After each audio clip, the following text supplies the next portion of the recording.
The Strange Case of Dr. Jekyll and Mr. Hyde by Robert Louis Stevenson. Chapters 4 to 7. Chapter 4. The Carew Murder Case. Nearly a year later, in the month of October 18-something, London was startled by a crime of singular ferocity and rendered all the more notable by the high position of the victim. The details were few and startling. A maidservant living alone in a house not far from the river had gone upstairs to bed about 11. Although a fog rolled over the city in the small hours, the early part of the night was cloudless, and the lane, which the maid's window overlooked, was brilliantly lit by the full moon. It seems she was romantically given, for she sat down upon her box, which stood immediately under the window, and fell into a dream of musing. Never, she used to say with streaming tears, when she narrated the experience, never had she felt more at peace with all men, or thought more kindly of the world. And as she so sat, she became aware of an aged and beautiful gentleman with white hair drawing near along the lane, and advancing to meet him, another and very small gentleman, to whom at first she paid less attention. When they had come within speech, which was just under the maid's eyes, the older man bowed and accosted the other with a very pretty manner of politeness. It did not seem as if the subject of his address were of great importance. Indeed, from his pointing, it sometimes appeared as if he were only inquiring his way. But the moon shone on his face as he spoke, and the girl was pleased to watch it. It seemed to breathe such an innocent and old-world kindness of disposition, yet with something high too, as of a well-founded self-content. Presently her eye wandered to the other, and she was surprised to recognize in him a certain Mr. Hyde, who had once visited her master, and for whom she had conceived a dislike. He had in his hand a heavy cane, with which he was trifling, but he answered never a word, and seemed to listen with an ill-contained impatience. Then all of a sudden he broke out in a great flame of anger, stamping with his foot, brandishing the cane, and carrying on, as the maid described it, like a madman. The old gentleman took a step back, with the air of one very much surprised and a trifle hurt, and at that Mr. Hyde broke out of all bounds, and clubbed him to the earth. And next moment, with ape-like fury, he was trampling his victim under foot, and hailing down a storm of blows, under which the bones were audibly shattered, and the body jumped upon the roadway. At the horror of these sights and sounds, the maid fainted. It was 2 o'clock when she came to herself and called for the police. The murderer was gone long ago, but there lay his victim in the middle of the lane, incredibly mangled. The stick with which the deed had been done, although it was of some rare and very tough and heavy wood, had broken in the middle under the stress of this insensate cruelty, and one splintered half had rolled in the neighbouring gutter. The other, without doubt, had been carried away by the murderer. A purse and a gold watch were found upon the victim, but no cards or papers, except a sealed and stamped envelope, which he had been probably carrying to the post, and which bore the name and address of Mr. Utterson. This was brought to the lawyer the next morning, before he was out of bed, and he had no sooner seen it and been told the circumstances than he shot out a solemn lip. "I shall say nothing till I have seen the body," said he. "This may be very serious. Have the kindness to wait while I dress." And with the same grave countenance he hurried through his breakfast and drove to the police station, whither the body had been carried. As soon as he came into the cell, he nodded. "Yes," said he, "I recognise him. I am sorry to say that this is Sir Danvers Carew." "Good God, sir!" exclaimed the officer. "Is it possible?" And the next moment his eye lighted up with professional ambition. "This will make a deal of noise," he said, "and perhaps you can help us to the man." And he briefly narrated what the maid had seen, and showed the broken stick. Mr. Utterson had already quailed at the name of Hyde, but when the stick was laid before him, he could doubt no longer. Broken and battered as it was, he recognised it for one that he had himself presented many years before to Henry Jekyll. "Is this Mr. Hyde a person of small stature?" he inquired. "Particularly small and particularly wicked-looking is what the maid calls him," said the officer. Mr. Utterson reflected, and then, raising his head, "If you will come with me in my cab," he said, "I think I can take you to his house." It was by this time about 9 in the morning, and the first fog of the season. A great chocolate-coloured pall lowered over heaven, but the wind was continually charging and routing these embattled vapours, so that as the cab crawled from street to street, Mr. Utterson beheld a marvellous number of degrees and hues of twilight. For here it would be dark like the back end of evening, and there would be a glow of a rich lurid brown, like the light of some strange conflagration, and here, for a moment, the fog would be quite broken up, and a haggard shaft of daylight would glance in between the swirling wreaths. The dismal quarter of Soho, seen under these changing glimpses, with its muddy ways and slatternly passengers, and its lamps which had never been extinguished, or had been kindled afresh to combat this mournful reinvasion of darkness, seemed, in the lawyer's eyes, like a district of some city in a nightmare. The thoughts of his mind, besides, were of the gloomiest dye, and when he glanced at the companion of his drive, he was conscious of some touch of that terror of the law and the law's officers which may at times assail the most honest. As the cab drew up before the address indicated, the fog lifted a little and showed him a dingy street, a gin palace, a low French eating-house, a shop for the retail of penny numbers and twopenny salads, many ragged children huddled in the doorways, and many women of many different nationalities passing out key in hand to have a morning glass. And the next moment the fog settled down again upon that part, as brown as umber, and cut him off from his blackguardly surroundings. This was the home of Henry Jekyll's favourite, of a man who was heir to 250,000 sterling. An ivory-faced and silvery-haired old woman opened the door. She had an evil face, smoothed by hypocrisy, but her manners were excellent. Yes, she said, this was Mr. Hyde's, but he was not at home. He had been in that night very late, but had gone away again in less than an hour. There was nothing strange in that. His habits were very irregular, and he was often absent. For instance, it was nearly 2 months since she had seen him till yesterday. "Very well, then. We wish to see his rooms," said the lawyer. And when the woman began to declare it was impossible, "I had better tell you who this person is," he added. "This is Inspector Newcomen of Scotland Yard."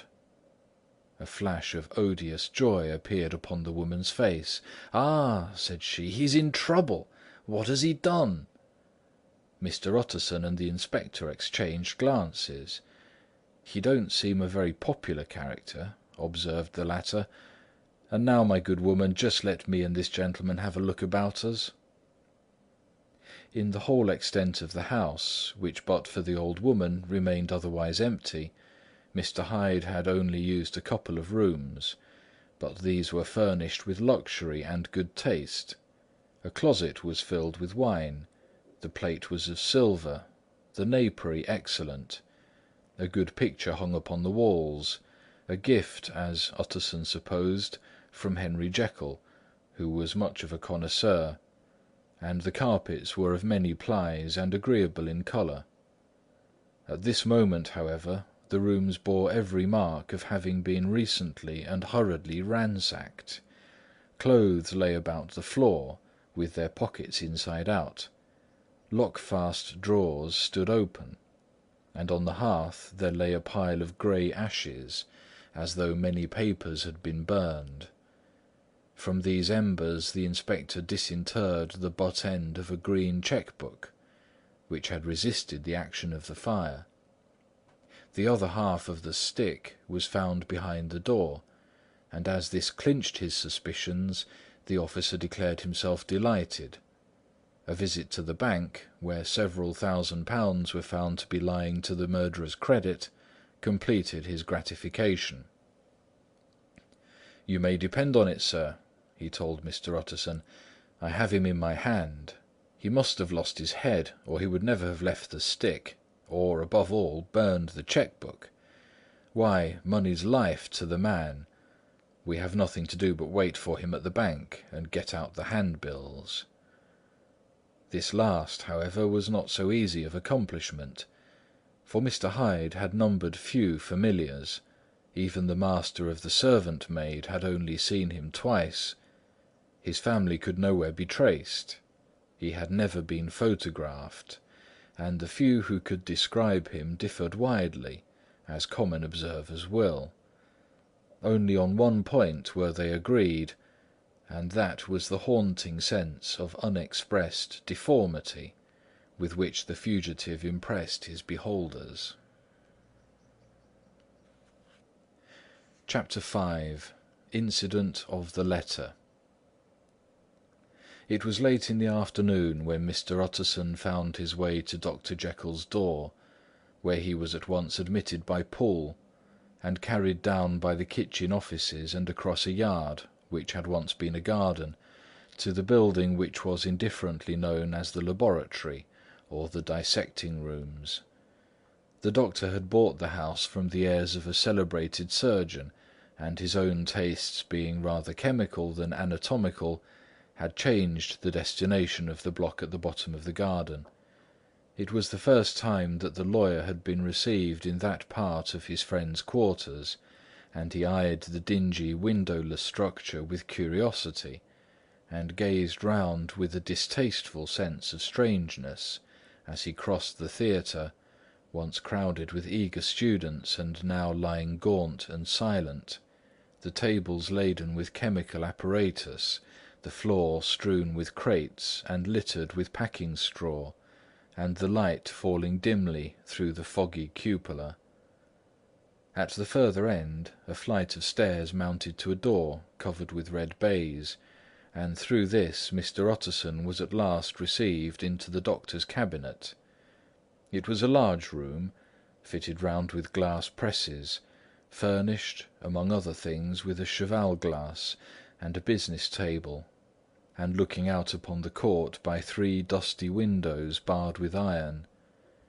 The fire burned in the grate, a lamp was set lighted on the chimney shelf, for even in the houses the fog began to lie thickly, and there, close up to the warmth, sat Dr. Jekyll, looking deadly sick.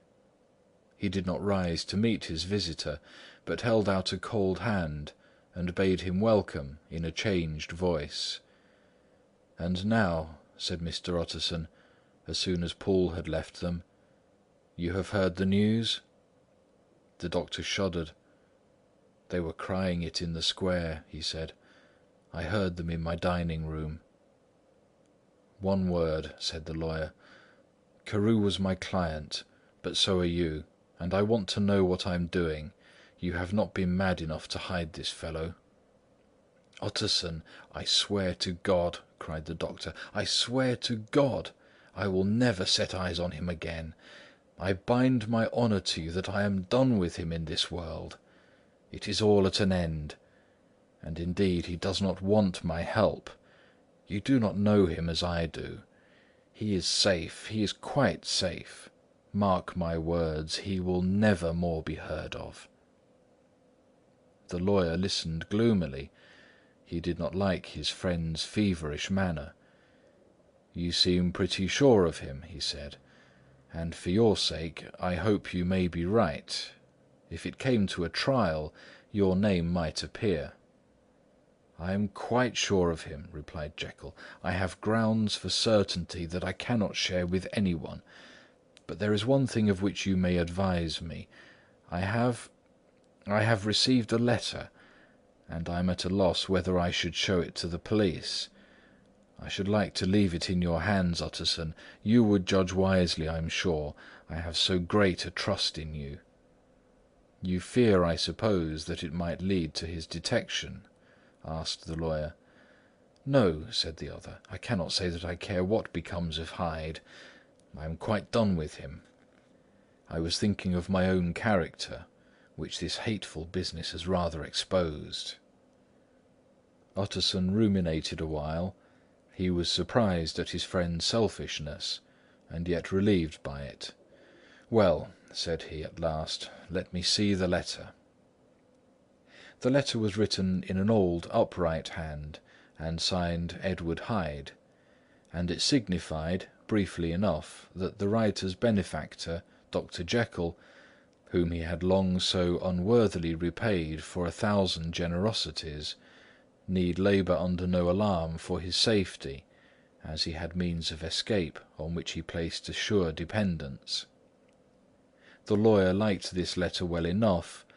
It put a better colour on the intimacy than he had looked for, and he blamed himself for some of his past suspicions. "Have you the envelope?" he asked. "I burned it," replied Jekyll, "before I thought what I was about, but it bore no postmark. The note was handed in." "Shall I keep this and sleep upon it?" asked Utterson. "I wish you to judge for me entirely," was the reply. "I have lost confidence in myself."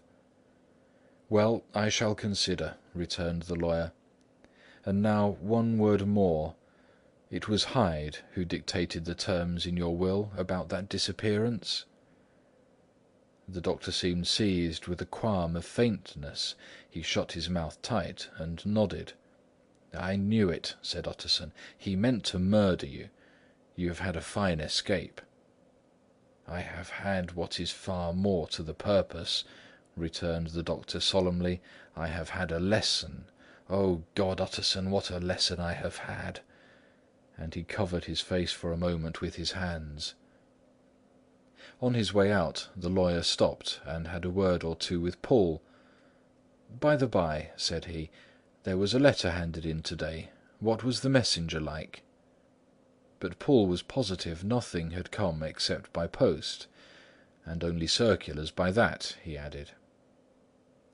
This news sent off the visitor with his fears renewed. Plainly the letter had come by the laboratory door. Possibly, indeed, it had been written in the cabinet, and if that were so, it must be differently judged, and handled with the more caution. The newsboys, as he went, were crying themselves hoarse along the footways. "Special edition! Shocking murder of an MP!" That was the funeral oration of one friend and client, and he could not help a certain apprehension lest the good name of another should be sucked down in the eddy of the scandal. It was, at least, a ticklish decision that he had to make, and self-reliant as he was by habit, he began to cherish a longing for advice. It was not to be had directly, but perhaps, he thought, it might be fished for. Presently after, he sat on one side of his own hearth, with Mr. Guest, his head clerk, upon the other, and midway between, at a nicely calculated distance from the fire, a bottle of a particular old wine that had long dwelt unsunned in the foundations of his house. The fog still slept on the wing above the drowned city, where the lamps glimmered like carbuncles, and through the muffle and smother of these fallen clouds the procession of the town's life was still rolling in through the great arteries, with a sound as of a mighty wind. But the room was gay with firelight. In the bottle the acids were long ago resolved. The imperial dye had softened with time, as the colour grows richer in stained windows, and the glow of hot autumn afternoons on hillside vineyards was ready to be set free and to disperse the fogs of London. Insensibly the lawyer melted. There was no man from whom he kept fewer secrets than Mr. Guest, and he was not always sure that he kept as many as he meant. Guest had often been on business to the doctor's. He knew Paul. He could scarcely have failed to hear of Mr. Hyde's familiarity about the house. He might draw conclusions. Was it not as well, then, that he should see a letter which put that mystery to rights? And above all, since Guest, being a great student and critic of handwriting, would consider the step natural and obliging. The clerk, besides, was a man of counsel. He would scarce read so strange a document without dropping a remark, and by that remark Mr. Utterson might shape his future course. "This is a sad business about Sir Danvers," he said. "Yes, sir, indeed. It has elicited a great deal of public feeling," returned Guest. "The man, of course, was mad." "I should like to hear your views on that," replied Utterson. "I have a document here in his handwriting. It is between ourselves, for I scarce knew what to do about it. It is an ugly business at the best. But there it is, quite in your way, a murderer's autograph." Guest's eyes brightened, and he sat down at once and studied it with passion. "No, sir," he said, "not mad. But it is an odd hand." "And by all accounts a very odd writer," added the lawyer. Just then the servant entered with a note. "Is that from Dr. Jekyll, sir?" inquired the clerk. "I thought I knew the writing. Anything private, Mr. Utterson?" "Only an invitation to dinner. Why, do you want to see it?" "One moment. I thank you, sir." And the clerk laid the 2 sheets of paper alongside, and sedulously compared their contents. "Thank you, sir," he said at last, returning both. "It's a very interesting autograph." There was a pause, during which Mr. Utterson struggled with himself. "Why did you compare them, Guest?" he inquired suddenly. "Well, sir," returned the clerk, "there's a rather singular resemblance. The 2 hands are in many points identical, only differently sloped." "Rather quaint," said Utterson. "It is, as you say, rather quaint," returned Guest.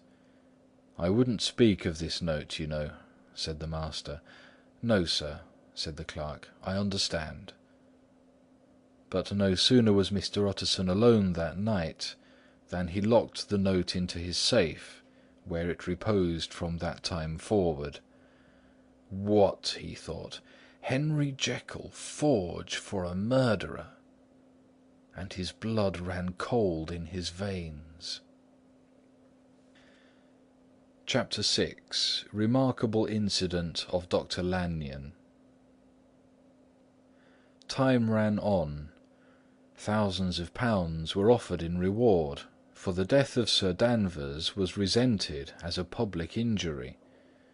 But Mr. Hyde had disappeared out of the ken of the police as though he had never existed.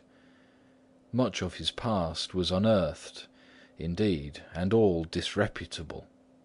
Tales came out of the man's cruelty, at once so callous and violent, of his vile life, of his strange associates, of the hatred that seemed to have surrounded his career, but of his present whereabouts not a whisper. From the time he had left the house in Soho on the morning of the murder, he was simply blotted out, and gradually, as time drew on, Mr. Utterson began to recover from the hotness of his alarm, and to grow more at quiet with himself. The death of Sir Danvers was, to his way of thinking, more than paid for by the disappearance of Mr. Hyde. Now that that evil influence had been withdrawn, a new life began for Dr. Jekyll. He came out of his seclusion, renewed relations with his friends, became once more their familiar guest and entertainer, and whilst he had always been known for charities, he was now no less distinguished for religion. He was busy, he was much in the open air, he did good, his face seemed to open and brighten, as if with an inward consciousness of service, and for more than 2 months the doctor was at peace. On the 8th of January, Utterson had dined at the doctor's with a small party. Lanyon had been there, and the face of the host had looked from one to the other, as in the old days when the trio were inseparable friends. On the 12th, and again on the 14th, the door was shut against the lawyer. The doctor was confined to the house, Paul said, and saw no one. On the 15th he tried again, and was again refused, and having now been used for the last 2 months to see his friend almost daily, he found this return of solitude to weigh upon his spirits. The 5th night he had in guest to dine with him, and the 6th he betook himself to Dr. Lanyon's. There at least he was not denied admittance, but when he came in he was shocked at the change which had taken place in the doctor's appearance. He had his death warrant written legibly upon his face.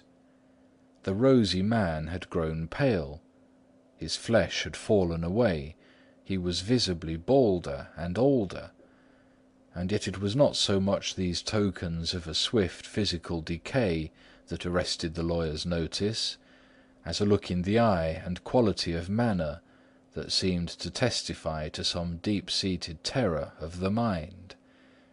It was unlikely that the doctor should fear death, and yet that was what Utterson was tempted to suspect. Yes, he thought, he is a doctor, he must know his own state, and that his days are counted, and the knowledge is more than he can bear.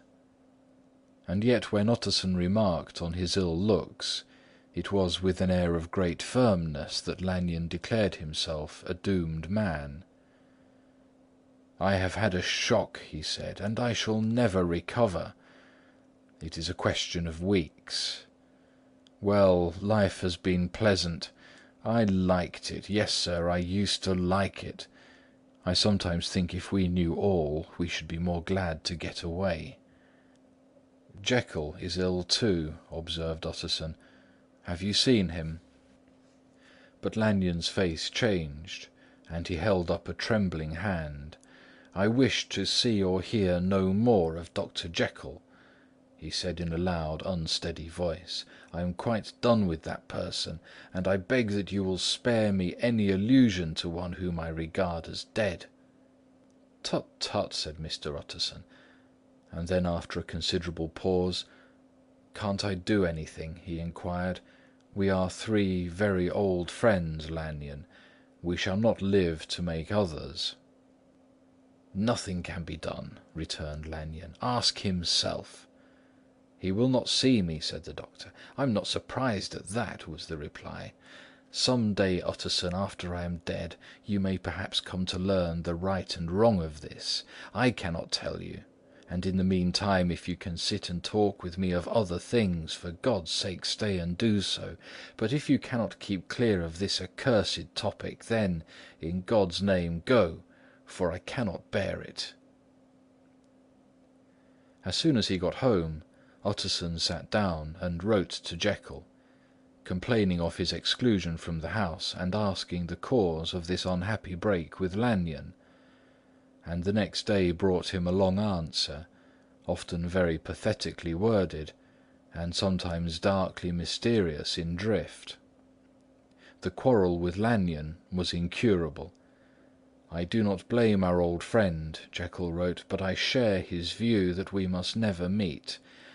I mean from henceforth to lead a life of extreme seclusion. You must not be surprised, nor must you doubt my friendship, if my door is often shut even to you. You must suffer me to go my own dark way. I have brought on myself a punishment and a danger that I cannot name. If I am the chief of sinners, I am the chief of sufferers also. I could not think that this earth contained a place for sufferings and terrors so unmanning. And you can do but one thing, Utterson, to lighten this destiny, and that is to respect my silence." Utterson was amazed. The dark influence of Hyde had been withdrawn. The doctor had returned to his old tasks and amities. A week ago the prospect had smiled with every promise of a cheerful and an honoured age, and now in a moment friendship and peace of mind and the whole tenor of his life were wrecked. So great and unprepared a change pointed to madness, but in view of Lanyon's manner and words, there must lie for it some deeper ground. A week afterwards Dr. Lanyon took to his bed, and in something less than a fortnight he was dead. The night after the funeral, at which he had been sadly affected, Utterson locked the door of his business room, and sitting there by the light of a melancholy candle, drew out and set before him an envelope addressed by the hand and sealed with the seal of his dear friend.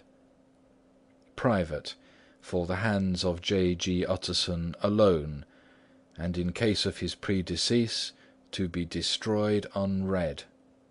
So it was emphatically superscribed, and the lawyer dreaded to behold the contents. "I have buried one friend to-day," he thought. "What if this should cost me another?" And then he condemned the fear as a disloyalty, and broke the seal. Within there was another enclosure, likewise sealed, and marked upon the cover as "Not to be opened till the death or disappearance of Dr. Henry Jekyll." Utterson could not trust his eyes. Yes, it was disappearance. Here again, as in the mad will which he had long ago restored to its author, here again were the idea of a disappearance, and the name of Henry Jekyll bracketed. But in the will, that idea had sprung from the sinister suggestion of the man Hyde. It was set there with a purpose all too plain and horrible. Written by the hand of Lanyon, what could it mean? A great curiosity came on the trustee to disregard the prohibition and dive at once to the bottom of these mysteries. But professional honour and faith to his dead friend were stringent obligations, and the packet slept in the inmost corner of his private safe. It is one thing to mortify curiosity, another to conquer it, and it may be doubted if, from that day forth, Utterson desired the society of his surviving friend with the same eagerness. He thought of him kindly, but his thoughts were disquieted and fearful. He went to call indeed, but he was perhaps relieved to be denied admittance. Perhaps in his heart he preferred to speak with Poole upon the doorstep, and surrounded by the air and sounds of the open city, rather than to be admitted into that house of voluntary bondage, and to sit and speak with its inscrutable recluse. Poole had, indeed, no very pleasant news to communicate. The doctor, it appeared, now more than ever confined himself to the cabinet over the laboratory, where he would sometimes even sleep. He was out of spirits. He had grown very silent. He did not read. It seemed as if he had something on his mind. Utterson became so used to the unvarying character of these reports that he fell off little by little in the frequency of his visits.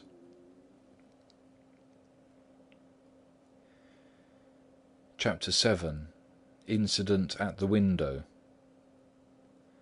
It chanced on Sunday, when Mr. Utterson was on his usual walk with Mr. Enfield, that their way lay once again through the by-street, and that when they came in front of the door, both stopped to gaze at it. "Well," said Enfield. "That story's at an end at least. We shall never see more of Mr. Hyde." "I hope not," said Utterson. "Did I ever tell you that I once saw him, and shared your feeling of repulsion?" "It was impossible to do the one without the other," returned Enfield. "And by the way, what an ass you must have thought me, not to know that this was a back way to Dr. Jekyll's. It was partly your own fault that I found out, even when I did." "So you found it out, did you?" said Utterson. "But if that be so, we may step into the court and take a look at the windows. To tell you the truth, I am uneasy about poor Jekyll, and even outside I feel as if the presence of a friend might do him good." The court was very cool and a little damp, and full of premature twilight, although the sky, high up overhead, was still bright with sunset. The middle one of the three windows was halfway open, and sitting close beside it, taking the air with an infinite sadness of mien, like some disconsolate prisoner, Utterson saw Dr. Jekyll. "What, Jekyll!" he cried. "I trust you are better?" "I am very low, Utterson," replied the doctor drearily. "Very low. It will not last long, thank God." "You stay too much indoors," said the lawyer. "You should be out, whipping up the circulation like Mr. Enfield and me. This is my cousin, Mr. Enfield, Dr. Jekyll. Come now, get your hat and take a quick turn with us." "You are very good," sighed the other. "I should like to very much, but no, it is quite impossible. I dare not. But indeed, Utterson, I am very glad to see you. This is really a great pleasure. I would ask you and Mr. Enfield up, but the place is really not fit." "Why then," said the lawyer, good-naturedly, "the best thing we can do is to stay down here and speak with you from where we are." "That is just what I was about to venture to propose," returned the doctor with a smile; but the words were hardly uttered before the smile was struck out of his face, and succeeded by an expression of such abject terror and despair as froze the very blood of the two gentlemen below. They saw it but for a glimpse, for the window was instantly thrust down; but that glimpse had been sufficient, and they turned and left the court without a word. In silence too they traversed the by-street, and it was not until they had come into a neighbouring thoroughfare, where even upon a Sunday there were still some stirrings of life, that Mr. Utterson at last turned and looked at his companion. They were both pale, and there was an answering horror in their eyes. "God forgive us! God forgive us!" said Mr. Utterson. But Mr. Enfield only nodded his head very seriously, and walked on once more in silence.